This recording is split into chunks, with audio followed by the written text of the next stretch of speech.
episode of Beyond the Black Rims. I'm Mars Girl. I'm Josh Knight the First. And this is Beyond the Black Rims Season 7, Episode 13. Or Episode 155 if you're counting. What are you doing, Josh? I'm doing VR, Kaylin. It's the hottest thing, don't you know? What are you looking at? I hope it's us right it's now. Nothing. It's not even loaded. Okay, thank you. It's not even loaded. And thank you. yeah.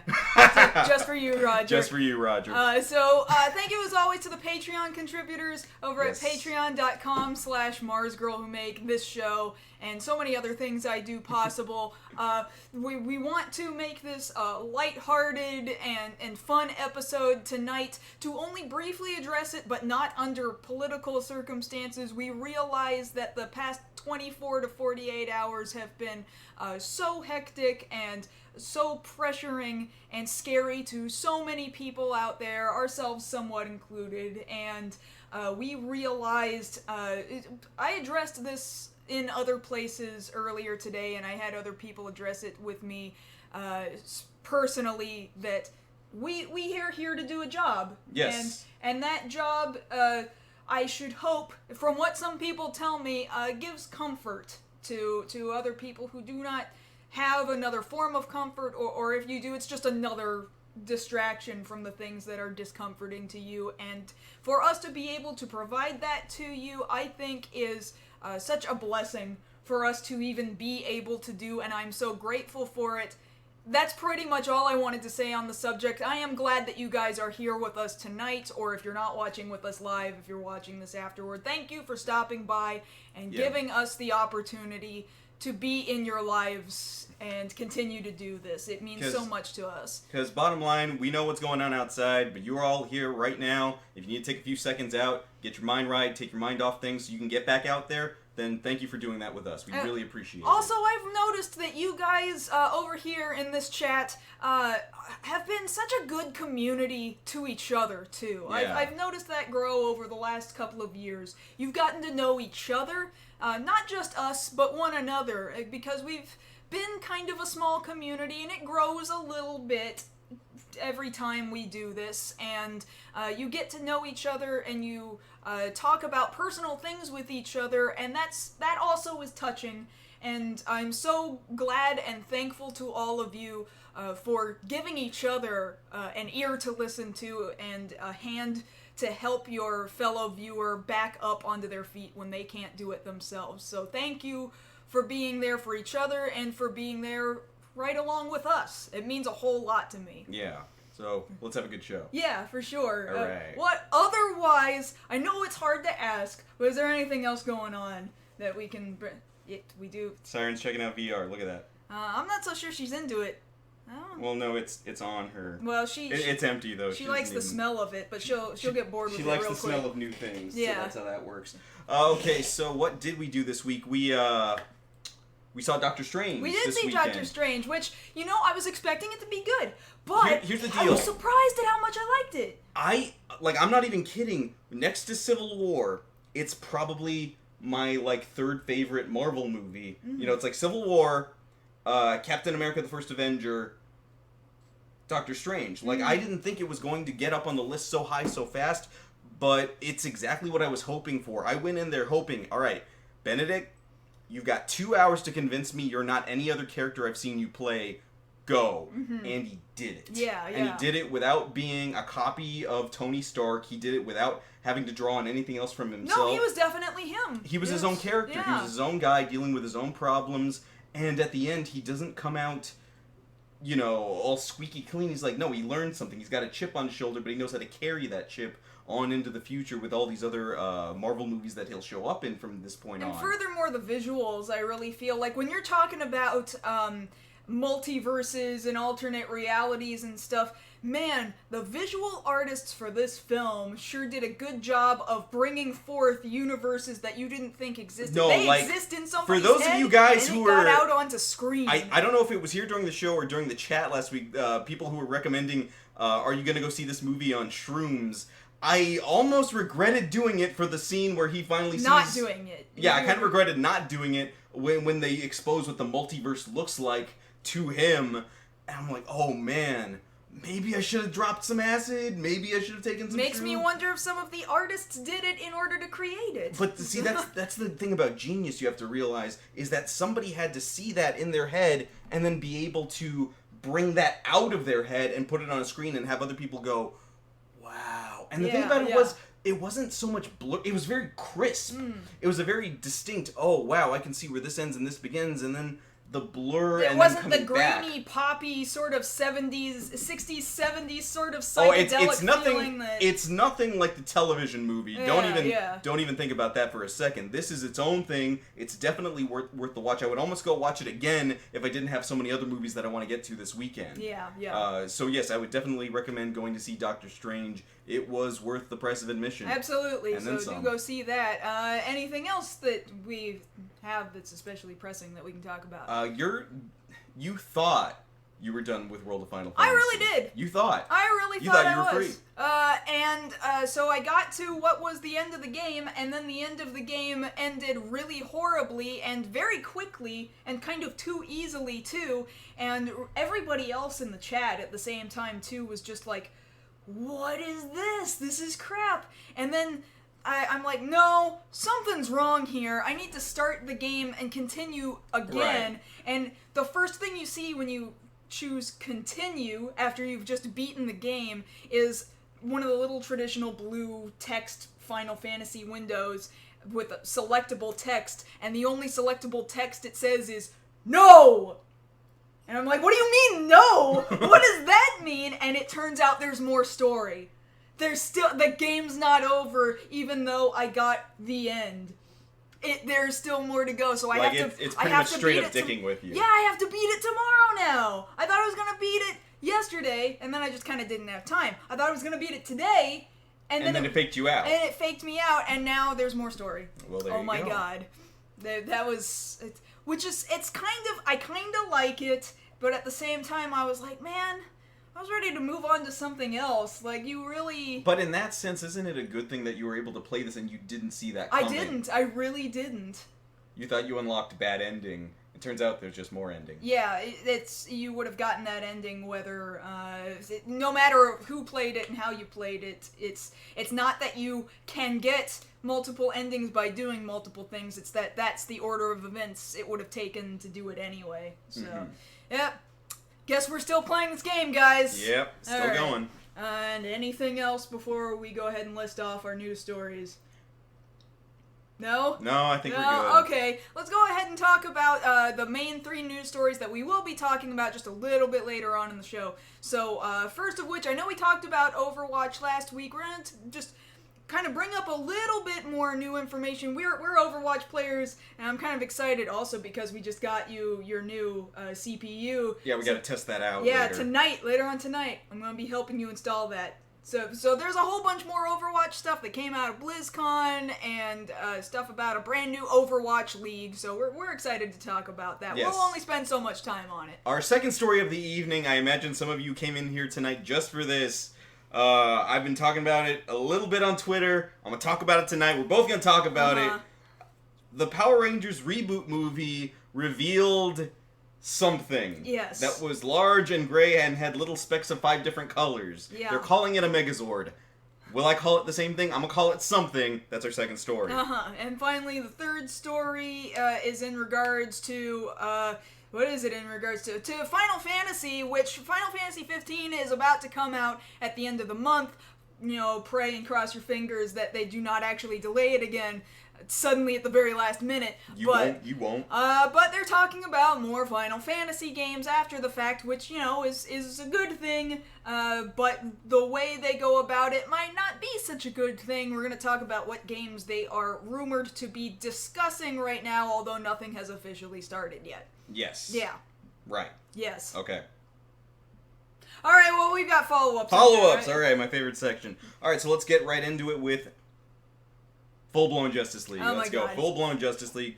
We got a little bit more casting information out of Justice League coming out next year. Actor Ciaran Hinds has been tapped to actually play the role of Steppenwolf, the rumored villain for this next movie. Now, he will not be playing the role per se. This is going to be a motion capture role with him recording the lines of dialogue later. Okay. He, of course, will be the primary antagonist for the Justice League in this movie because we still have to wait for Darkseid for some reason. I don't understand. Yeah, it really doesn't make any sense to me. That's okay. Please tell me that's all there is about them. Yes, but we still got other DC news. Okay. Okay, so moving on to the most positive piece of DC news I was ever hoping to. You guys know I've been on it. I know some of you guys were praying for it. Our prayers have been answered. If one good thing happened this week, Young Justice got season 3 greenlit. Thanks, Obama. Thanks, Obama. Yes. You had to get one more out. If we had to get one more wish out. A good thanks, Obama. Yes, a good one. The Warner Brothers Animation has confirmed. They've heard our voices loud and clear. It's coming. We don't have a date yet, but they at least confirmed it. No takesy-backsies. It's coming. I'm going to find out what happened to Wally, all right? I'm going to see who Dick hooks up with. I'm going to see everything. Did your brother talk to you about it? Is he excited? I'm going to talk to him more about it this weekend. Is he excited? Yeah, he's happy. Okay, I'm happy. Good. Most of us are ecstatic, those of us in the Young Justice community. This is... Because you got that ending ripped out from under you. Yeah, because, that's how you're going to play us. You guys are mad that the show got canceled, but you got to take it out on us by teasing Darkseid. You were going to give us Darkseid, and then we don't get it. We don't get to see what happens to Wally. Artemis is crying right now, all right? We need to see her be happy. I have no idea I'm just so happy. I still haven't watched. I am willing to marathon through the whole thing in preparation for the third season. Okay, I will hold you to that. I'm willing I to will do absolutely hold you to that. Yeah, for sure. So yes, we've got that coming. Over on the CW, we've got our first look at the 4-part crossover between all of the different CW shows, between Arrow, The Flash, Legends of Tomorrow, and Supergirl. Yes, we see most of the cast there from the various shows. Like I said, this is going to be a 4-part crossover between all of these shows. First time they've done anything like this on the network. It's already tracking to have major numbers. A lot of people very interested in this invasion storyline, and I'm still catching up. I'm current on The Flash. I still have to catch up with the last couple of episodes of Legends and Arrow, but this is looking to be a very large event that's worth the effort that they're putting into it. That's pretty positive too, actually, all things considered. Yes, and of course right now on the cover of Entertainment Weekly, we have Melissa Benoist, Grant Gustin, and Stephen Amell on the cover, all happy friends in their superhero outfits. Don't call them super friends. That's not a different thing. That's a different thing. Yeah. Okay, so let's move over to Marvel news now. So, of course, we were talking about Doctor Strange earlier. Doctor Strange did very well this weekend. $325 million box office. Number 1 in the world right now, right? Yes, number 1 in the world. Doing very well. Again, another plug. Go see it. It's absolutely worth it. Moving on to some other movie news. Over on the Spider-Man end of things, we've got a picture here that's been leaked out of potentially the Vulture's costume. First and foremost, they have confirmed... Finally, because we already knew, you just had to admit it, Michael Keaton will in fact be playing the Vulture in the upcoming movie Spider-Man Homecoming. Oh, they hadn't actually confirmed that yet? Yeah, but we all knew. We all knew. I thought it was confirmed. Okay. Okay, so here we have a potential look at the costume. I understand how they're using the old bomber jacket to make up for the fringe around the Vulture's neck that he used to have there in the 60s. The other thing being that Tom Holland, the actor playing Peter Parker, has confirmed he signed on for a 6-picture deal. Only half of those are Spider-Man movies. Yeah, I was gonna say it can't be 6 Spider-Man films. I mean, they could do it if they want, if they do it right. But I don't see it. But yes, at least 3 Spider-Man movies, and then whatever other spin-offs that he shows up in. Praying for that Spider-Man Daredevil crossover just one day, please. And then over on the Defenders end of things, of course, I would be remiss to bring up that Daredevil Season 1 is out on Blu-ray as of Tuesday. Go pick it up right now. Best Buy, Walmart, Target. I'm going to go pick mine up this weekend.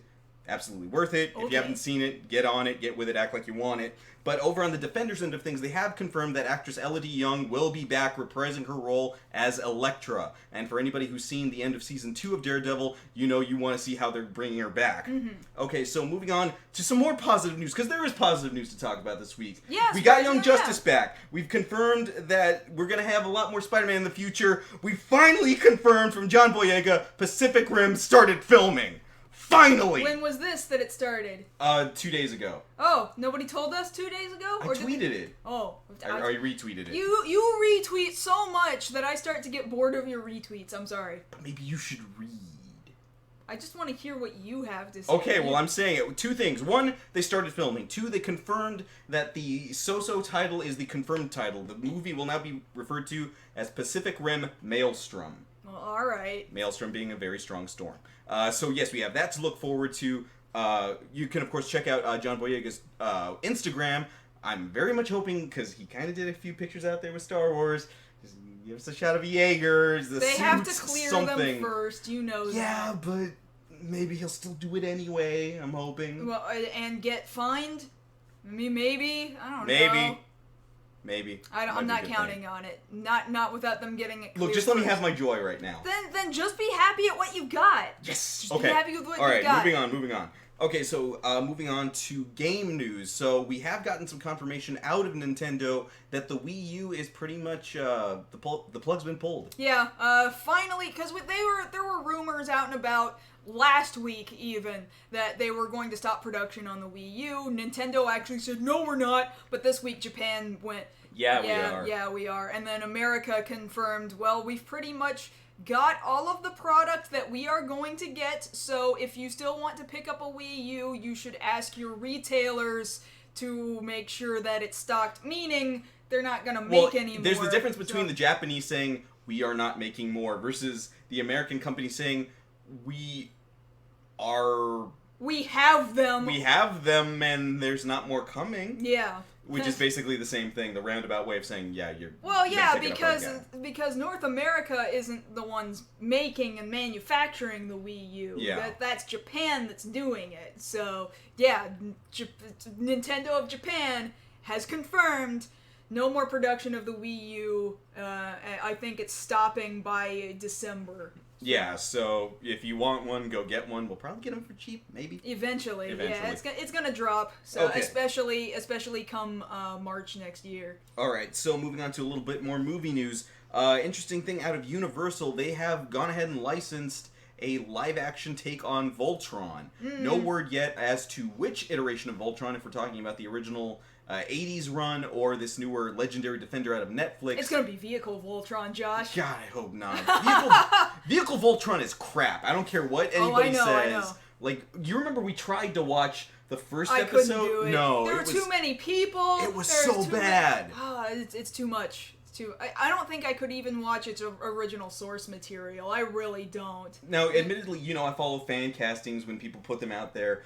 I would be more hopeful for a Legendary Defender version, since that's more easily acceptable. More people are aware of it nowadays. But just on the Voltron name alone, it'll probably bank. Yeah, you'll see later on in the show how we can get very concerned about cinematic properties. Having to do with giant robots. Yeah. I care very much about those. So I have my concerns, but it's too early to tell right So let's now. talk about some other adaptations. Over on the Ghost in the Shell end of things, we have confirmed that this weekend's event over in Japan on the 13th, which will basically be Sunday for them, Saturday for us, just because of date times. The trailer will be shown there in Tokyo. That's pretty cool. They are having a press event. We will get a full trailer this weekend, which we'll probably talk about on the show next week. In the meantime, though, they've been releasing a bit more information about the movie, specifically a few featurettes that have come out now on YouTube. One of them featuring the original anime movie's director, Mamoru Oshii, who is praising Scarlett Johansson's portrayal of the Major, saying it went far above and beyond his expectations of her in the role. Which really tells me that they are banking a whole lot on the imagery of the first Ghost in the Shell animated movie, and maybe picking little bits and pieces from the various anime series that have come out since. Right, because of course they've confirmed that the Laughing Man's in the movie. That's from Standalone Complex. They're in the featurette with Mamoru Oshii. We see her in the Ghost in the Shell Arise outfit. So they seem to be pulling from the little bits and pieces, which I think is probably the best thing you can do. Yeah, when you have multiple iterations, you want to make sure there's something in it for everybody that's still faithful. I think it makes sense that this trailer's launch takes place in Japan. There's still a lot of people really upset that the Major's not Japanese, but I feel like there's an element of respect to the Japanese creators as far as the production of this film is concerned, and it's absolutely appropriate that they're doing that trailer launch in Tokyo in a couple more days. Yes.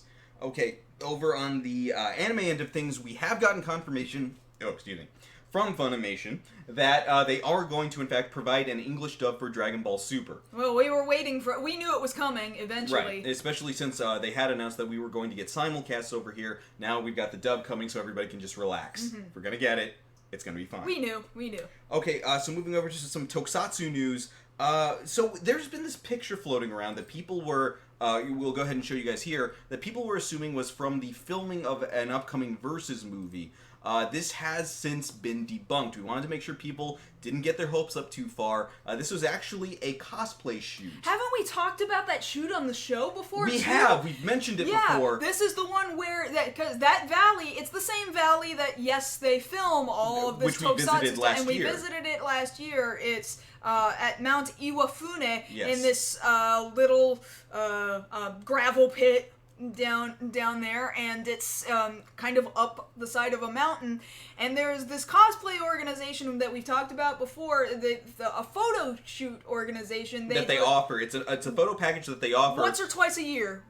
Where you will go out there, you pay your own way out there, but basically you pay them to set off pyrotechnics behind you while you're wearing cosplay. And you have this awesome cosplay photo shoot while you've got explosions in the background. And that's what this is. Yeah, so it looks like a faraway shot with a whole bunch of Sentai teams all together in the same place, but that's not the actors, those are cosplayers, and that's not coming to television. So. We wanted you to hear it from us, not get your heart broken later. Yeah. So let's that's an event I still want to go do. Oh, I absolutely want to do that. I mean, are you kidding me? Yeah. Of course I want to do that. Okay, so moving on to some other Tokusatsu news. Kind of not good news here that we're hearing. Former Kamen Rider Blade actor Takayuki Tsubaki was apparently involved in a kind of bad traffic incident the other day. And long story short, got his face beaten in with a golf club. So the story goes that he was just walking on the sidewalk, and some dude on a motorcycle came by and drove up on the sidewalk, I believe is how the story goes. And it's this dude and his brother on this motorcycle, and there was a bit of a tough, and then the brother, the dude on the back of the motorcycle, is like, oh, it's on, and he pulls this golf club, and he smashes in Mr. Blade's face with this golf club, and the dude got arrested, and Mr. Blade got sent to the hospital, and so he posted on social media, hey, I'm sorry that I got my face beaten in with a golf club, and that it made you guys worry about me, which is the most Japanese answer I could think of. Such a Japanese answer, to always take on the brunt of responsibility. But then it's the second part of that response that he says, one, I'm sorry I got beat up,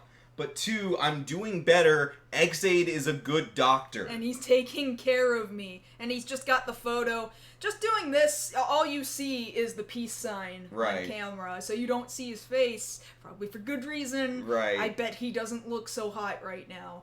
But, good on him that he's in good spirits, that he's doing well, and he managed to plug the current writer. Yeah, isn't that something? All right, and actually, speaking of the current writer, the last thing we'll talk about here in the follow-ups is we've gotten that footage that we talked to you guys about last week out on the internet of the newest trailer for the Ghost Exade movie war coming out this December. This, of course, revealing a little bit more about the plot. They are really buying into the lore of Pac-Man with Exade explaining to everybody else the only way to defeat Pac-Man is with a ghost, and we have an orange ghost. Mm-hmm. So that's how that works. Kamen Rider Ghost. Yes, Kamen Rider Ghost.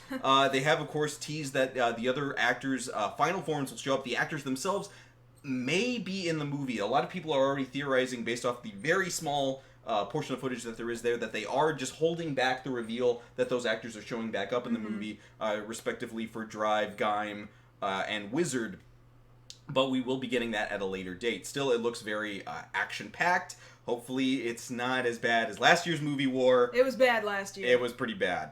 I could go on for an hour for that, but really, we need to go on for another 45 minutes about our stories tonight. Yes, no, not even 45 minutes. Oh, we got 35 minutes. We got. All right, let's get into it. Let me get rid of that image there. So, we'll go ahead and talk Overwatch for a little while. No, it's okay. That's okay. Stop. No, stop it. So what you're looking at is stop. We have to actually talk for 35 minutes. All right. What you're looking at here is the image for the Overwatch League, which is one of the many things that they unveiled over at BlizzCon this past weekend. So this league is really interesting. They've only given so many details about it. It's not supposed to actually launch until early next year. But they're talking about making this.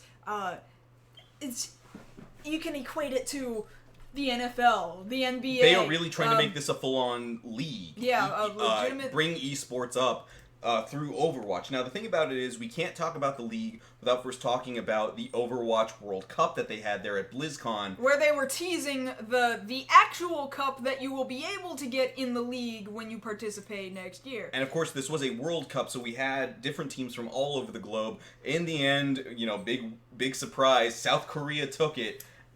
Relentlessly beating Russia.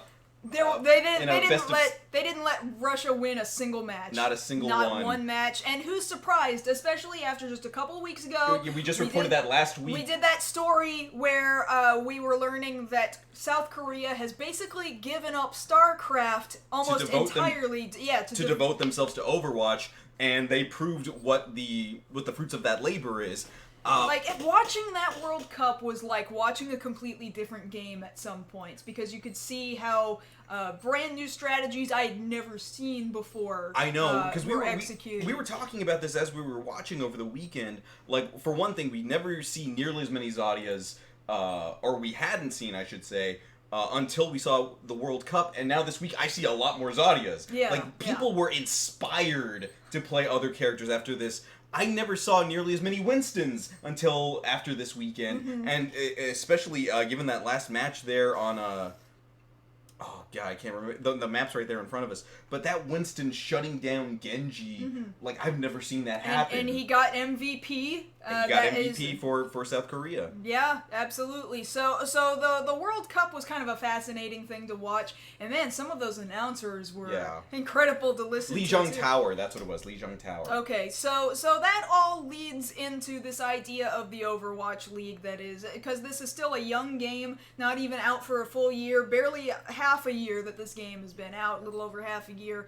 So the league is really interesting because it's going to start to separate players regionally. So you're going to have local Overwatch teams, just like you have local sports teams. We've got the San Antonio Spurs here. We're going to have the San Antonio somebodies. The San Antonio Sombras. I don't know about that. Just alliteration. Yeah, but it would somewhat make sense given the region, the territory down here. Yeah. There's going to be local teams that will be built through this league, and they want to sign contracts with baseline minimum salaries. And with benefits. There's going to be money and benefits involved here. Yeah. So I think you guys heard at the beginning, I've gotten my parts for my computer as soon as I heard about this, because admittedly, like I've said before, I am not much of a gamer. I do play video games, but I don't consider myself a gamer. I have dived into Overwatch. As soon as they announced that this was going to be a thing, I don't think I'm a terrible Reaper player. I want to get in on this. On PS4, though, you're good on console. You need to hone your skills on PC, because nobody's going to care about console, unfortunately. Right, so I'm going to have to, and I imagine a lot of other people will as well, switch over to from console to PC to get good all over again and see if they can get into this league. Thankfully, most of the concepts you've already honed still translate over to PC. It's just now your fingers have to learn this new muscle memory. Basically, yes. Because between the two of us, we've tested out how our skills translate between PC to console for you and console to PC for me. And there's a slight bit of a learning curve, but we seem to pick it up pretty quickly.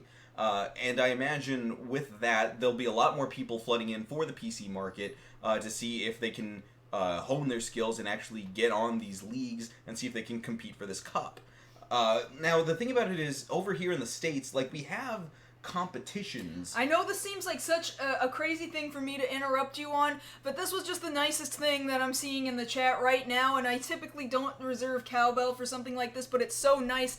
Austin Myers, my daughter just said her first word. Oh, that's awesome. That I thought was, I want to celebrate that in a world like we're living in today, something like that needs to be celebrated. Congratulations, Austin. Congratulations. That is so cool. But please. Aw, it was Dada. Aw, that's so good. That's so nice. Yay. Yay. But I'm sorry. I just thought. So back to killing the gorilla. All right. So no, because the thing about it is. The thing about it is, like you said, people have been very inspired by the performances of all the different teams this weekend, and it's going to be interesting to see, even with, you don't want to miss that. Sombra was revealed to us. Thank you, Blizzard. You gave us something, and a lot of something, because apparently a lot of people are already worried she's going to be too OP. Yeah. Like, we're going to have her for a few months. She's going to be OP, then they're going to nerf her. They're going to have to nerf her. That's always what happens. So. But the thing about it is, now people will have to learn the game all over again, not just from moving from console to PC, but also kind of the thing you see in a lot of anime. I know Kenshin's a good example of that, where if you do a technique with somebody who's really paying attention, you can only use that technique once, and then you've got to modify.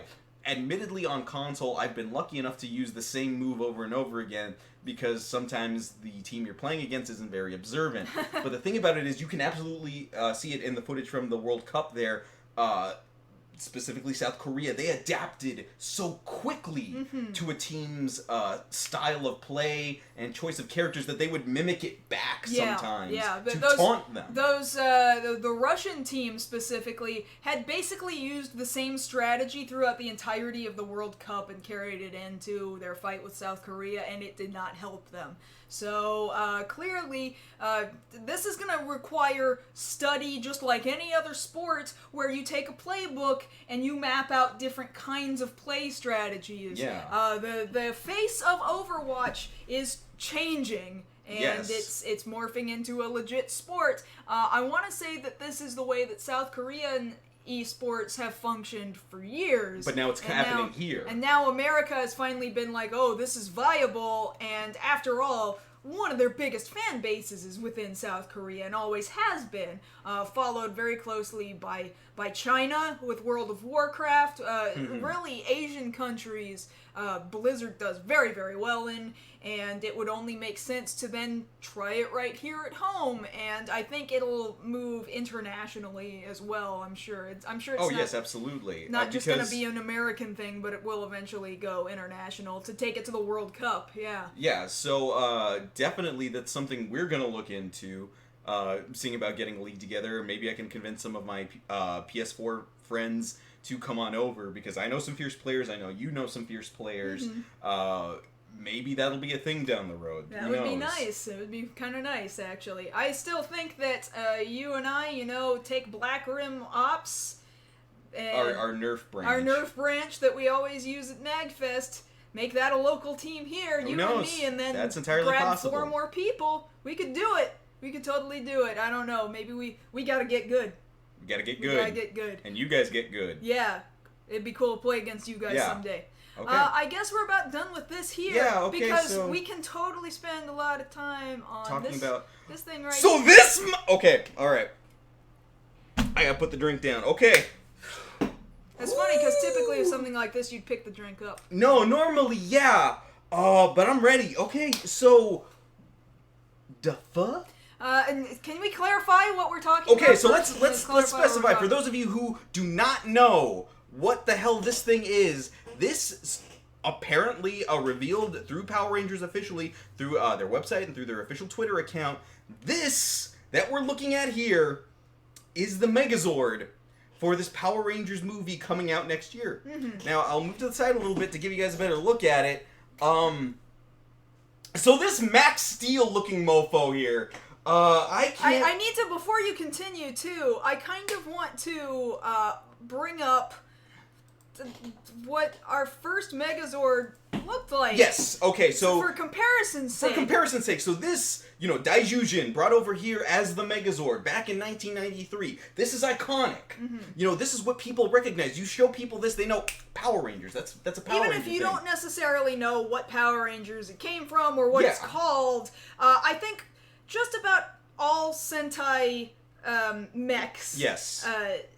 that get brought over for Power Rangers also are pretty recognizable throughout the ether as, I don't know exactly what TV show it came from, but it's a Power Rangers thing, right? Because that's a thing. That is brand recognition. That's brand recognition. It's in the zeitgeist. People recognize, oh yeah, that's from Power Rangers. That's recognizable. Now, I would have absolutely expected for Lionsgate to make changes. That was to be expected, and I would have never had gripes about them. I don't know, like smooth some edges or something. Some things. Move some colors around. But then this weekend happens, and we get not Tracer.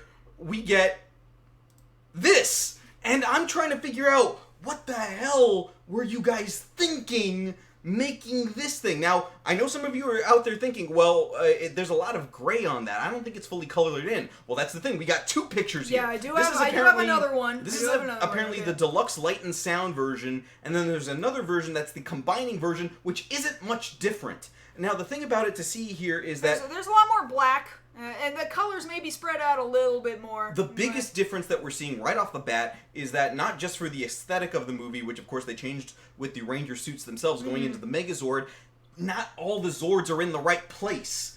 Because, you know, if you go back to the Daijujin picture here, for anybody who grew up watching Power Rangers, you know for a fact, you know how that Megazord's built. Saber-tooth tiger and Triceratops, they're the legs. I'm so mad. I'm choking. Tyrannosaurus? Yes, I'm choking over my own rage. The Tyrannosaurus is the body. The Triceratops, of course, there's. Saber-tooth here. Mastodon is the arms. Pterodactyl across the chest. There's your Megazord. Now, if you go back to what we're looking at here, I don't even know how they work this out. Okay, so I was theorizing this when we first saw the Tyrannosaurus on its own. Apparently, the Tyrannosaurus is the torso, much like in Dino Charge or Kyoryuger if you prefer. That makes up that and the arms. The waist is made of the saber-toothed tiger. The pterodactyl is on the back for some reason. Now there's wings too. Yeah, now providing wings for it that were never there before. The Tyrannosaurus's tail is now the sword. It's a sword. That's not the sword. Right. Yes, me. The Triceratops is on the right leg, but on the other leg, I guess that must be the Mastodon now. It's a leg. And I don't understand why. Like, why did you guys feel the need that you had to switch around why those things... How is it gonna function in tank mode? Does it have a tank mode? It probably doesn't have a tank mode now. Like, why would they even do that? Works. Why would they even want to respect anything about the original thing? Because we've been saying this the whole time that we've been talking about this reboot movie. The thing that they're banking on is brand recognition. Yes, yes. You want to be able to show people this and have them say, oh, I know Power Rangers, yeah, maybe I'll give this a shot. But the thing about this is every new design that we see takes it further and further away from what makes it recognizable. If you look at this thing, this at least has a little more color on it, and I can kind of guess, alright, maybe this is connected to the Power Ranger movie, but when you look back at the other figure that we just showed you, I can't tell, like, this looks like something out of Max Steel to me. Yeah, see, and this goes back to what I was saying a little bit earlier. You expect there to be change, because in a reboot, that's gonna happen, I get that, and some can be done well. It could, like, I feel like there are so many areas where I thought, you can reboot Power Rangers, you can make it a little more serious and a little more appealing to even an older audience. It is doable.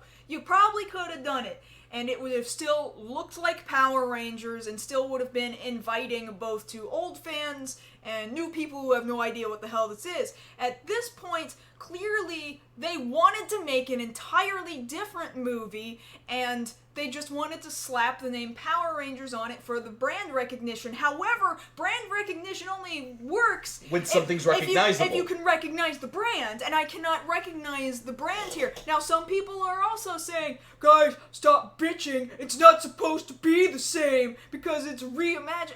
Again, I just have to go back to, if you're going to call it the Thing, it has to at least a little bit look like the Thing. And see, here's the other thing that I don't get. It's the fact that they decided to show us one Zord on its own, and then they show us the Megazord, and we still don't know what the individual Zords look like on their own, other than the Tyrannosaurus. So, like, why are you giving me all of this together? Even in the commercials for the original, I could see, you know, the Zords on their own for a second before they combined together. That's how the original opening worked. You know, that's what got people so excited, was a combining set of robots. Right, because this Voltron kind of idea. Our idea initially was this Voltron kind of. right, noises. because, that's what was appealing to the original audience. Now, I get how you're trying to branch out and get in new fans, but the thing about it is, I don't know very well, for my own sake, that both of these types of fans will be able to see eye to eye, because yes, you're absolutely right. It's out there on social media ever since this was revealed. You've got both sides of the camp. The people that are like, you know what, back off, it can be different, I like it, and the people, like myself, who are basically being purists about it and saying, no, this is too far away, I can't get behind this. Well, I also think for new fans who look at this and they're like, I don't know what that robot is, but it's cool. Like if you aesthetically like the design of this robot, whether it is a Zord or not, then I'm glad that you like it. Right, that's one thing in and of itself. But let's say that this brings in new people who are they'll come and watch the movie, and let's say they like the movie because they've never watched Power Rangers before, right. But they like what the movie shows them, and they go, maybe I'll look into more Power Rangers. Then they're gonna go and see more Power Rangers, and they're gonna be like, oh, I was lied to. It's not like this at all. Yeah, exactly. So... And the thing about it is, at this point, we've only got so many months left before the movie comes out. There's still so many things that we haven't seen yet that I imagine they're going to just show us because, hey, why not show us everything before the movie comes out? Mm-hmm. We still haven't seen what Zordon looks like. Now I'm scared. I was cautiously optimistic. You guys remember, you can look at the old footage. I said cautious optimism before. Now I'm scared. Yeah. Because we haven't seen Zordon. We haven't seen a full look at the command center yet. We haven't seen what Alpha looks like. I'm really worried about Alpha. We don't know what Goldar looks like now. Will he even be gold? Like, I'm worried. Maybe they just thought, well, it's a name. We can paint him whatever color we want. Like, I'm legitimately concerned here. Mm-hmm. Because at this point... like so many other things, like I've chosen to use the hashtag Day of the Dumpster Fire when referring to this. I'll admit that it might be a bit premature, but I might have to start using hashtag Not My Rangers. I don't know, not ready for that yet. I'm just saying, I don't know what you guys thought this was, or I can't even hardly imagine how it's going to work and function, or if it's going to evoke the same feeling, because at the base you still want to be able to provide that same entertainment value of what got kids into it in the first place, right, or even right. Young teens at the time, even some older teens at the time. I remember would watch it, but they were just a little bit more remiss to say it out loud, like, yeah, watch it, but I don't want to admit it, because it was aimed at a younger audience. Because it is aimed at a younger audience. I don't know. At this point, it's going to be so far removed. If it makes it on its own merits, that's fine. Mm-hmm. Just don't tell me that's a Megazord. That's not a Megazord. That's I don't know what that is. Yeah. It's a humanoid thing. We have yet to see whether or not, as you said, with its own merits, that it can stand on the film itself. Whether or not it can stand on its own two legs and just be a good movie, just be a good story. Right, that is literally the only thing left I have hope for in right, this because movie. at this point we have to be able to be objective about that. Was this an entertaining movie? Was this a Power Rangers movie? Because so far it's telling me, no, this is not a Power Rangers movie. But is it at least a good movie? But my concern, you remember with Gem. Gem tried so hard to be something other than Gem while slapping the name Gem onto it. That it couldn't succeed in being either. And it did not succeed in being a movie either. It was a bad Gem property, and I'm so scared because Power Rangers is kind of looking like it's doing what Gem was doing, and that it's like, let's appeal to millennials! And then the Hollywood producers have no idea what being a millennial even is. Yeah. And they get so off the mark. They have no idea how to appeal because to millennials or to teens these days. This is the credit I'll give the Boom Comics, because the Boom Comics... the Boom Comics are great. Straight up admit this is what the show was, this was the aesthetic, this is what they look like, and they still take that framework. The Megazord looks the same, the suits look the same, the monsters look the same, but then they update the story, and they still make it work without having to change a lot. You're still telling a dramatic story, an interesting, investing story, but you're not having to sacrifice very much beyond that. I don't know why they decided they had to do that here. Maybe that was on Lionsgate's part, maybe that was on Saban's part, who knows. Point being, I don't like it. Yeah. And Yeah. I'm allowed to not like it. You guys are allowed to like it. If you guys like the design, good for you. We just have to agree to disagree on that. That's basically where we have to come from. We're not gonna come and fight you tooth and nail over it. I will just say, good luck to you. Yeah, and that next trailer.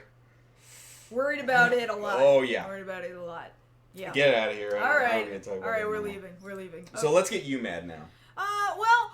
Mad for this is kind of premature also. So okay, let's discuss. Yeah, let's discuss. So, there was an event in Mexico this past week, talking about Final Fantasy. A lot of stuff about Final Fantasy 15 was revealed as well. There was a discussion with the Final Fantasy brand manager Shinji Hashimoto. I guess he's kind of overlooking Final Fantasy as a whole right now. Right. So the discussion came up about 2 potential future games, neither of which are actually in the works right now. They're just under discussion. They're just talking. Yeah, so Final Fantasy 16 is a thing that they are talking about. Okay, which that kind of makes sense. That makes sense. However, at the same time, my concern is, well, you guys are over at SquareEnix right now are spread really thin. You're still working on Kingdom Hearts 3, which it's been 10 years since Kingdom Hearts 2 came out, and you still kind of don't have a whole lot of information about it, and you're so not coming out until 2018. I don't believe you're coming out any sooner than that. And then there's still Final Fantasy VII Remake, which was announced a year and a half ago. Haven't heard much of crap since then. And then we've heard some things saying, maybe we did the wrong thing announcing it so early. Maybe we should have waited until we had a game. Yeah. Just maybe. Maybe we should have actually developed it before we announced it. Maybe we shouldn't have just pre-rendered a cutscene and then gave it to people and said we were working on a game. Maybe that was a bad idea. So now they're trying to rush it to get the first part, not even the whole game, just the first of 3 parts out sooner, which is a horrifying thing to say because at least, if you're gonna make it, at least do it right and take your time. But for real, guys, don't rush that crap. 7 is gonna make a lot of people angry. Are they Duke Nukeming it? That's what it feels like. That's what Final Fantasy 15 has felt like. And as it is, 15 still isn't out yet. It's not out till the end of the month. And even then, it also got delayed. So, and it might be delayed again. You don't know. Okay, so here's the thing I'll give them on that. I can get them thinking about 16 because, hoping, please, God, let this happen. They'll get it out at the end of the month, like they say they will, hopefully. And then they will have the room to work on the stuff they've already announced, and then maybe think about another numeric entry. Yeah. Fine. It used to be that you had a separate division for Final Fantasy, and then all the rest of your dudes were working on other projects that were not Final Fantasy related. However, the unfortunate thing is now you've relied so heavily on mixing your entire group over in the Square part of SquareEnix, and you've spread Tetsuya Nomura way too thin. Right. He was working on 3 different things at once at one point in time. One of them he stopped working on a year ago so that old man Tabata could take his place. Yeah. Who couldn't even put Moogles into Final Fantasy 15 until the 11th hour of video game production because the internet begged him to do it, and he didn't know what Moogles were before that. But which is terrible in and of itself. At least he listened. But he admitted just in a video that came out 2 days ago, I don't know anything about Moogles. Let me do some research. Oh, I guess they first came out in Final Fantasy 3? No, this is a thing you should know, because Moogles are kind of important. So in any case, that's kind of the state of where Square is right now as far as Final Fantasy production is concerned. As far as 16 is concerned. And as far as... And I'm not even done with it yet. I mean, where I was coming from when I said it used to be that Square would split these 2 separate departments up to work on these 2 separate properties, and now they're all spread out amongst all these different properties all the time, and they can't get any of them out. Typically, they would have moved from, all right, Final Fantasy, whatever number this is nearing the end of the production, and we've got a small handful of people already beginning to conceptualize the next game, and we're not talking about it publicly very much, and it's only going to take us maybe 2 to 3 years to finish, and like we would get a Final Fantasy once every year, 2 years, 3 years pushing it. It never used to take 10 years to produce a Final Fantasy game. So I absolutely expect them to move on to a 16 after 15. Just, I don't know if they can do it the way that they once did. Now, they're also saying that 15 has a very modern style setting, but it does not mean that the new game will also have a modern aesthetic. Nothing is set in stone for the game yet, including the art style and the battle system. But it does kind of leave me hoping that maybe they will go back to... A return to form. A return to what high fantasy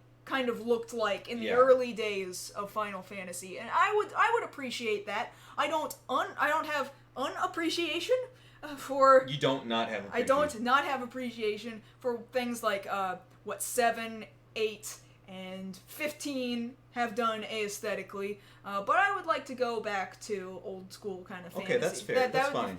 But that wasn't the only thing they talked about. No, that wasn't the only thing they talked about. The other thing that they talked about as a possibility, granted, they didn't say they've even remotely gotten started on anything like it, but the fact that this is a possibility, it all kind of freaks me out, is that there is a possibility to a sequel to Final Fantasy X-2.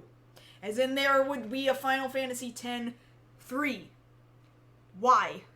Why would you do that? That doesn't make any sense to me. They acknowledged that there was audio drama that was included in the Final Fantasy X and X-2 HD remaster, so that kind of did this story continuation, but to me that's like, oh, how cute, you played around with the world a little bit, because that's nice. That's the thing about it. An audio drama, that's all well and good, but for the most part you're like, yeah, okay. Unless it's like Doctor Who, you don't take audio dramas very seriously. Right. You know, it's just kind of, they're like, okay, that's great, I already played the game. Because the thing about it is, Final Fantasy X, you told a story.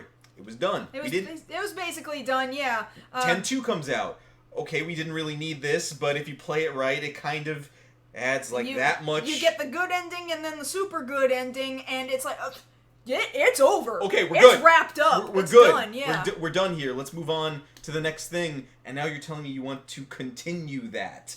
Where on earth would you go? Now, there is a thing that some stupid Square producer said a long time ago in a book in Japan that was published in Japan that was like the super awesome compendium of Final Fantasy X walkthrough guide something or other. I don't remember the actual name of the Final book. Remix. I don't know. So, and he said, because in the game X-2, there's a little kid character whose name is Shinra.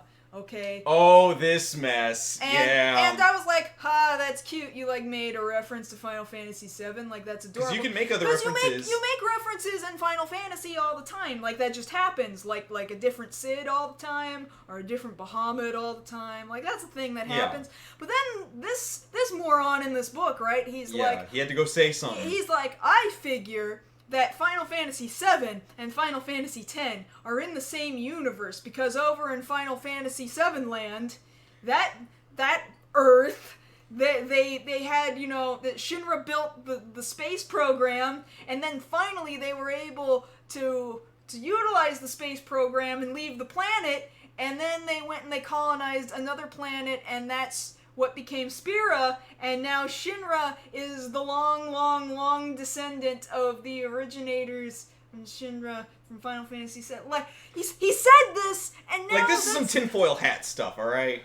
Like, this is not confirmation. This was just some dude's opinion who happened to be working on it.